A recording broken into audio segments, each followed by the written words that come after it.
1 mile south of downtown Old Orchard Beach, the much quieter village of Ocean Park. Helene and Carter Whitaker have been coming here since they were kids. My grandfather built a cottage 3 streets over near the ocean, a little cottage which remains today in the family. It's called the Mayflower. It's called the Mayflower Cottage on Winona Avenue, and it's with us still, and all our cousins continue using it. Summer life at Ocean Park is simple, affordable, and safe, although it's not unusual to get into trouble at the iconic soda fountain in the center of town. Lime Ricky. Famous for its homemade ice cream and raspberry lime Rickies. Ocean Park was founded in the 1880s as a Chautauqua community, which has long emphasized intellectual and spiritual growth. The Chautauqua influence remains today, offering concerts, lectures, workshops, and non-denominational worship services, much of it at the historic temple. The Whitakers say life here is simple, but the culture is rich, and so is the memory of when they fell in love down by the sea. Oh, that's a fun story. 1960, on the beach right here, just 1 block behind us. We did not know each other. She was on 3 blankets away from me. I saw this lovely young thing with blonde hair and a 1-piece black bathing suit. And I could hear a French accent. And I said, oh my Lord, what else do you need? The young couple on the steps in front of Carter's family cottage. And today, still in love with each other and with Ocean Park. My dream come true. Meandering through nearby Saco and Biddeford, you'll likely pass through the Rachel Carson National Wildlife Refuge, which spans more than 5,000 acres along the southern coast of Maine. So the roses are coming out nice, huh?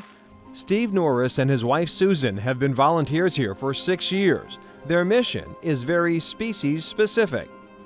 We have 2 birds of concern, the leastern and the piping plovers, and they do nest and raise their young here, and they have lots and lots of challenges, both natural and man-made, from the ocean level rise and waves washing them away to dogs and other predators on the beach. And we also have yellow-spotted turtles and New England cottontail rabbits. This is one of more than 500 wildlife refuges in the country and offers a wide variety of terrains from open ocean to forest and marsh.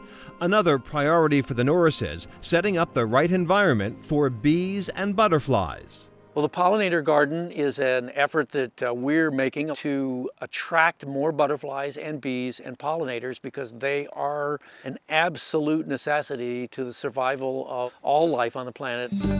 The refuge has dozens of volunteers like Norris who help visitors understand the importance of every species in this bustling ecosystem.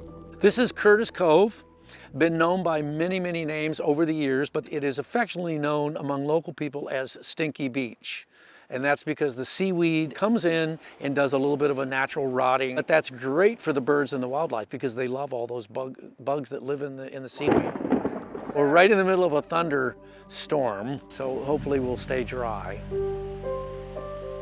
Another jewel stretching both north and south of Old Orchard Beach, the Eastern Trail of southern Maine, a favorite among bikers, birders, and hikers.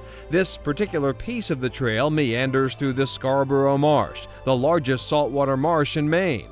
Diana Nelson of the Eastern Trail Alliance. Our trail goes from Kittery down south up to South Portland, and that's about 65 total miles. 1/3 of that right now is off-road, so kind of like trail that we see here now.